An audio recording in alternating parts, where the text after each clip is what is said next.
Good morning everyone. Welcome to the lecture of DRCS. In our last lecture we have started a new chapter, flat slab design. So today we are going to start an example and how we can design a flat slab. So we will see in this lecture. So let's start. Before going to start an example, I'd like to discuss some theory about the flat slab. So there is a direct design method which we are going to use while designing a flat slab. So for this method there are some limitations and that limitations are given in IS 456-2000 clause number 31.4.1. A slab system designed by the direct design method shall fulfill the following considerations, and the considerations are there shall be a minimum of 3 continuous spans in each directions. The second one is that the panel shall be rectangular and the ratio of a longer span to the shorter span within a panel shall not be greater than 2. It shall be permissible to offset columns to a maximum of 10% of the span in the direction of offset, notwithstanding a provision in a B. This provision. The next is the successive span length in each direction shall not differ by more than 1/3 of a longer span. So the end span may be a shorter but not longer than an interior span. And the last one is the design live load shall not exceed 3 times the design dead load. So ये सारे considerations है, ये limitations है ये method की, and not applicable to gravity loading condition alone and not to a lateral loading condition, right? ये gravity loading condition के लिए ही applicable है. Now let's start this example, and with the example we are going to see how we can calculate this example by using IS 456-2000. So the example is design an interior panel of a flat slab of a panel size 4.5 meter by 6 meter, providing a drop and common column head. Size of the column is 300 by 400 mm. Live load 4 kN per meter square, floor finish 1 kN per meter square, and height of the column is 4. Above and below the slab M20 concrete and Fe415 steel. So these are the dimensions given for this example. So let's start with the depth of a slab. So as we all know how to calculate a depth of a slab, there is a credential given in IS 456-2000 page number 37 and 38. So here for flat slabs, L is a longer span that is given by IS 456-2000 clause number 31.2 and P is 53. So here L will we will take L as a longer span, right? So here our longer span is a 6 meter, so we will take L as a 6000 mm, and we have this equation L by D 26 into mf, right? So first of all we will calculate this mf. You all know how to calculate this mf because we have calculated example in a G+3. There we have calculated one way simply supported slab design, and in that modification factor is calculating by a table number figure number 4 IS 456-2000. So from that figure we can calculate a mf by using two criteria: percentage of the steel and grade of the steel used. So here percentage of the steel we are going to assume. So here I am going to assume a 0.4% of the steel for calculating this mf, and from that figure I have find mf 1.3. So I am going to put this all value in this equation. L is 6000, D I am going to find 26 into mf is 1.3. So here D is a 177.51 mm. So here there is a minimum criteria of a D that is given in IS 456 page number 57. Minimum depth of a particular slab should be 125 mm, that is the overall depth. So here I am going to assume a 200 mm overall depth. This is the plan. You can see there is a 3 spans vertical and there is a 4 spans longitudinal direction. This is the internal panel and we are going to design this panel. The size of this panel is a 6 by 4 and the column size is a 400 by 300. So our DL will be a 175 mm. DL is a small depth and DS will be a 175 minus 10, that is 165 mm. Now we are going to calculate loads. So first of all we will calculate a self weight of a slab. That is a 0.2 into 25, 0.2 because 200 mm overall depth we have assumed, right? So that is a 5 kilonewton per meter square. Floor finish is 1 kilonewton per meter square and live load is given 4 kilonewton per meter square. So total load coming on this slab will be a 10 kilonewton per meter square. So I am going to do a factored total load, that is a 15 kilonewton per meter square. Here dead load is a 6 kilonewton per meter square and a live load is a 4 kilonewton per meter square. Now we will calculate a stiffness and alpha C. So as we all know how to calculate a stiffness in a column and slab, because you all had studied this in essay 2 right? So we have this equation for calculating a stiffness in a column, that is the 4 EI upon L. In this equation L we will take 4000, that is the height of a column, right? So for column L is a 4000, so we will put all value and our K will be a 1.6 into 10 raised to 6 E and Ks for slabs. So for slabs our L will be a 6000, right? Because we are taking this longer value of a span, right?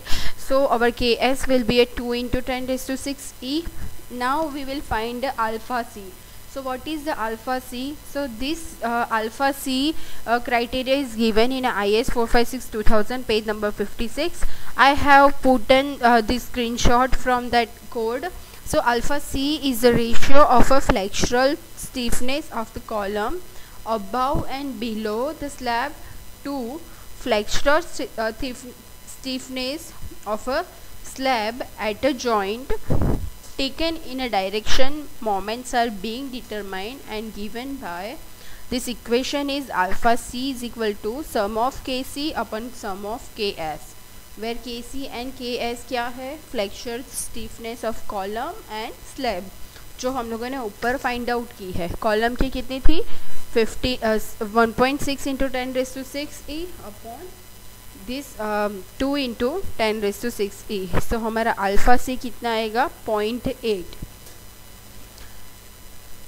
Same as हम लोग shorter direction में find out करेंगे column और slab की value, right? So K stiffness at column will be again 4 into E into I, मतलब 400 into 300 cube upon 400 into 12, because we are taking this for a shorter direction. Same as यहाँ पे हम लोग L की value लेंगे 4500, because shorter span of the slab क्या है? 4500 mm है, राइट? सो यहाँ पे हमारा Ks हो जाएगा 3.55 into 10 raise to 6 E, right? So यहाँ पे हमें अल्फ़ा सी मिल रहा है 0.254, ठीक है? सो ये हमें मिल गई दोनों की वैल्यू, स्टीफनेस और अल्फ़ा सी की वैल्यू. अब हमारे पास स्टीफनेस एंड अल्फ़ा सी है, तो हमें check for correlation due to a pattern loading करना पड़ेगा. So effect of a pattern loading कैसे चेक करना है? तो ये आपको कोड में दिया है. कोड में टेबल नंबर 17 पे आपको डिफरेंट लोड के ये दिए हैं, impose live load upon dead load का रेशियो ऑफ L2/L1 का and value of alpha C minimum आपको डायरेक्टली दी है। ठीक है, तो आपने जो अल्फ़ा सी की वैल्यू फाइंड आउट की है उसको इसके साथ देखना है, चेक करना है, right. So ratio of live load and dead load हमारा क्या होगा, तो हमारा लाइव लोड है 4 और डेड लोड है 6, सो रेशियो है 0.666, दैट इज़ ग्रेटर देन 0.5, मतलब check for pattern loading is required, right. 0.5 से ज़्यादा है इसलिए। ये आपको कहाँ पे बताया है, 31.4.6 पेज नंबर 56 पे बताया है। ठीक है, यहाँ पे in a direct design method when the ratio of live load and dead load exceeds 0.5 से ज़्यादा होता है तब हमें ये करना पड़ता है। सो यहाँ पे ज़्यादा है। अब हमें ये लॉन्गर डायरेक्शन के अलॉन्ग में हम लोग चेक करेंगे। सो अगेन यहाँ पे L2/L1 का रेशियो है 0.75, LL/DL का रेशियो है 0.67, राइट। L1 क्या है, वर्किंग डायरेक्शन, एंड L2 क्या है, उसकी ट्रांसवर्स डायरेक्शन है। सो अब मैं इसमें देखूँगी यहाँ पे impose load and dead load का कितना था, 0.75, ठीक है। यहाँ पे देखना है 0.75, मतलब इन दोनों के बीच में आएगा।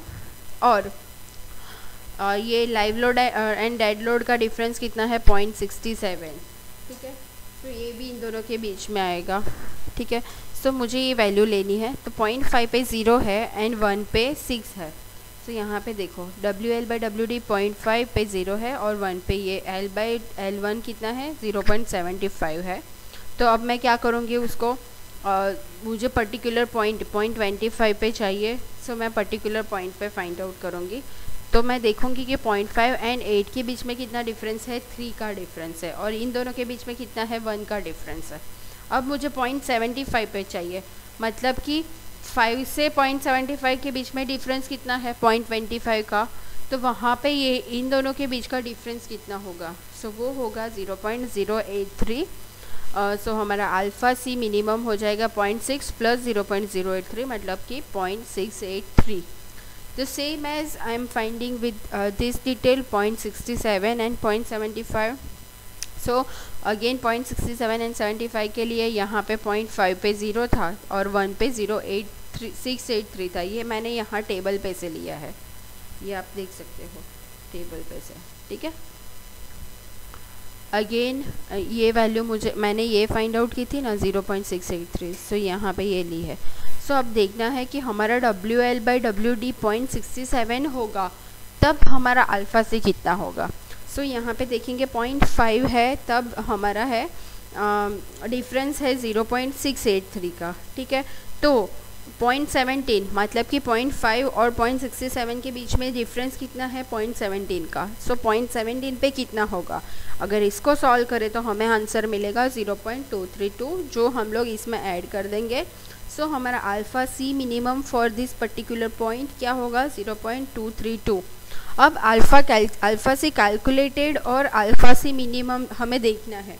सो alpha C calculated is greater than alpha C minimum, that means no correction is required, ठीक है। अगर यहाँ पे ये alpha C calculated less than alpha C minimum होता तो हमें करेक्शन करना पड़ता। सेम एज हम लोग लॉन्गर शॉर्टर डायमेंशंस के लिए भी फाइंड आउट करेंगे सेम वैल्यू। सो शॉर्टर डायमेंशंस के लिए फाइंड आउट करने के लिए अगेन L2/L1 करेंगे तो उसकी वैल्यू आएंगी 1.33, WL/WD करेंगे तो 0.67।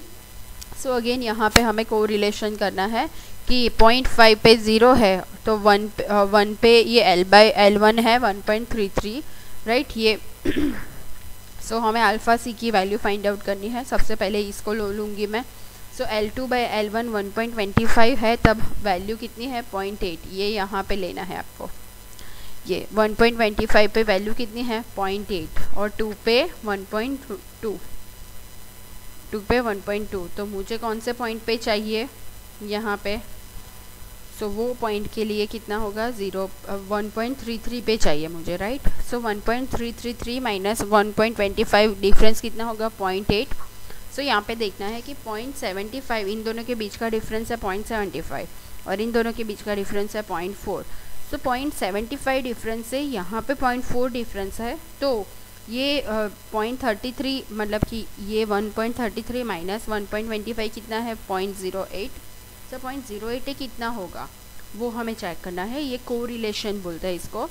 सो ये इसको हम सॉल्व करेंगे तो हमें मिल जाएगा 0.0442, जो मुझे यहाँ पे ऐड करना है ये 0.8 वाली वैल्यू में, या फिर 1.2 में से माइनस भी कर सकते हैं, राइट। सो ये alpha C plus this value हमें जो मिली है उसको प्लस करेंगे। सो हमें अल्फ़ा सी मिनिमम कितना मिल रहा है 0.844। सेम मैं ये WL/WD और L2L1 का फाइंड आउट करूँगी। सो WL/WD मेरा जब 0.67 है तब मेरा अल्फ़ा सी कितना होगा वो देखना है। सो WL/WD 5 था तो 0 था और 1 के आगे था 0.844, राइट। सो इन दोनों के बीच का डिफरेंस है 0.844 और इन दोनों के बीच का डिफरेंस है 0.17। सो 0.15 है 0.844 था तो 0.17 पे कितना होगा। सो 0.17 पे अगेन यहाँ पे 0.285 होगा, राइट। सो यहाँ पे alpha C calculated is less than alpha C minimum, right. यहाँ पे लेस देन है मतलब क्या करना पड़ेगा, correlation for pattern loading is required. यहाँ पे कोरिलेशन फॉर पैटर्न लोडिंग करना पड़ेगा। तो वो कैसे करेंगे, तो उसके लिए ये इक्वेशन है, ये इक्वेशन मैं IS कोड पे दिया है, मैंने यहाँ पे बताया है। देखो यहाँ पे सारी चीज़ें आपको रिटर्न में है कि if sum of flexure stiffness of a column does not satisfy the positive design moment for the panel should be multiplied by a coefficient BS, right। so BS ऐसे फाइंड आउट करना है। ये equation same मैंने यहाँ पे use किया है। सो BS वाले इक्वेशन में वैल्यू पुट करेंगे और BS फाइंड आउट करेंगे। सो सारी वैल्यू पुट करने के बाद BS की वैल्यू हमें मिल रही है 1.1, मतलब कि 1% correction is required for a positive bending moment, ठीक है। सो अब हम लोग total design moment find out करेंगे। So total design moment find out करने के लिए IS 456-2000 पेज नंबर 55 पे हमें W का इक्वेशन दिया है, W into L2 into LN, where LN क्या है तो क्लियर स्पान अलॉन्ग L1 है। सो क्लियर स्पान कितना होगा तो 6 माइनस 0.4, सो उसकी वैल्यू हो जाएगी 5.6 मीटर। 0.4 क्यों, क्योंकि दोनों साइड से 0.2 माइनस कर लिया है, ठीक है। और W हमारा कितना है 15 किलो न्यूटन पर मीटर स्क्वायर। सो यहाँ पे हम लोग सारी वैल्यू पुट करेंगे। W की जगह पे ये इक्वेशन आएगा W into L2 into LN and LN upon 8। So सारी वैल्यू पुट करेंगे और हमें M0 along with the longer direction मिल जाएगा 264.6 kilo newton. Same as along with the shorter direction find out करेंगे और along with the shorter direction हमारा MOS मतलब कि शॉर्टर डायरेक्शन कितना मिलेगा 198.45 किलो न्यूटन इंटू मीटर। अब हम लोग column strip and middle strip के लिए फाइंड आउट करेंगे। So along a long span column strip अगर फाइंड आउट करनी है तो ये क्राइटेरिया भी आपको ये IS 456-2000 page number 53 clause number 31.1.1 पे दिया है। उसमें फर्स्ट क्राइटेरिया है कि column strip should be a 2 into 0.25 L1, right. So यहाँ पे L1 कितना होगा, हम लोग ये लॉन्ग स्पैन पिल के लिए कर रहे हैं तो 3000 mm एंड सेकेंड वैल्यू कौन सी है 2 इंटू 0.25 L2 क्या है शॉर्टर स्पैन की वैल्यू है, ठीक है। इन दोनों वैल्यू में से जो स्मॉलर वैल्यू है वो हम लोग कॉलम की स्ट्रिप प्रोवाइड करेंगे, राइट। सो दोनों में से स्मॉलर वैल्यू कौन सी है 2250 mm 3000 और सो हमारी width of the column strip होगी 2250 mm और width of a middle strip क्या होगी। सो मिडल स्ट्रिप की विड्थ हमारी जो कॉलम शॉर्टर डायरेक्शन है उसमें से 2250 माइनस हो जाएगा, मतलब जो मिल रही है वो हमें मिलेगी 2250 अगेन। सेम एज हम लोग along with the shorter span देखेंगे। सो कॉलम स्ट्रिप तो दोनों डायरेक्शन में सेम ही रहेगी, मतलब कि कॉलम स्ट्रिप सेम रहेगी 2250, but width of the middle strip कितनी हो जाएगी 3750। क्यों, क्योंकि मैं 6000 में से माइनस करूँगी, इसलिए आपको ये फिगर में बताती हूँ। देखिए यहाँ पे है 6000 और ये है 4500। अब कॉलम स्ट्रिप की साइज़ कितनी है 2250, राइट। सो इसीलिए यहाँ पे 3750 रहेगा 6000 वाले पोर्शन पे, और यहाँ पे रहेगा 2250। ठीक है, ये हमें मिल गई column and middle strips.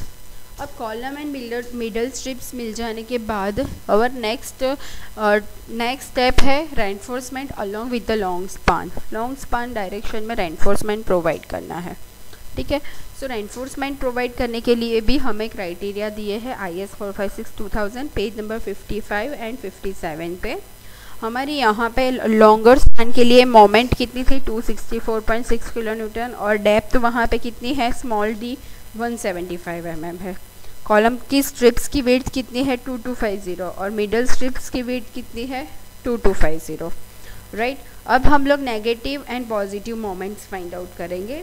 So again यहाँ पे negative and positive moment find out करने के लिए आपको IS 456-2000 पेज नंबर 55 पे इक्वेशंस दिए हैं। सारे इक्वेशंस को फॉलो करने के बाद हमें ये नेगेटिव एंड पॉजिटिव मोमेंट्स मिलेगी। राइट, ये मोमेंट्स मिल जाने के बाद हमें percentage of the steel find out करना है। So percentage of the steel find out करने के लिए हमारे पास इक्वेशन है 50 FCK/FY 1 - √1 - 4.6 MU FC के VD²। ये इक्वेशन में हम लोग रिस्पेक्टिव मोमेंट्स लेंगे, जैसे कि मैं यहाँ पे फाइंड आउट कर रही हूँ तो 129 किलोन्यूटन इंटू मीटर। ये फाइंड आउट करने के लिए ये वैल्यू लूँगी, यहाँ पे ये और यहाँ पे ये। सो रिस्पेक्टिव मोमेंट की वैल्यू लेके हम लोग percentage of the steel find out करेंगे। Percentage of the steel find out होने के बाद हम लोग टोटल AST फाइंड आउट करेंगे। So percentage of the steel के ऊपर से हमें एरिया ऑफ द स्टील भी मिल जाएगा। So area of the steel find out करेंगे, और हम लोग AST पर मीटर भी फाइंड आउट करेंगे। राइट, और उसके बाद हम लोग उसको प्रोवाइड करेंगे कि हमें कितना प्रोवाइड करना है। ठीक है, सो ये जो रेनफोर्समेंट वाला पोर्शन है वो हम लोग जैसे सिमिलर जितने भी एलिमेंट में रेनफोर्समेंट प्रोवाइड करते हैं वैसे ही प्रोवाइड करना है, मतलब वो सेम रहेगा आपका। वो एक्चुअली आप सब लोगों को पता है कि रेनफोर्समेंट को प्रोवाइड कैसे करना है। Right, percentage of the steel find out करना है, area of the steel find out करना है, और उसको प्रोवाइड करना है कोई particular centre to centre distance पे। ठीक है, तो फ्रेंड्स यहाँ तक आप आज का लेक्चर यहाँ पे ख़त्म होता है। हम लोग नेक्स्ट लेक्चर में reinforcement along with the shorter span करेंगे, और उसके बाद हम लोग चेक फॉर शियर रेनफोर्समेंट करेंगे। सो तब तक आप लोग ये एग्जाम्पल सॉल्व कीजिए। Thank you so much everyone. अगर कोई भी क्वेरी है तो आप मुझे कॉल कर सकते हो या फिर गूगल मीटिंग पे पूछ सकते हो। Thank you so much.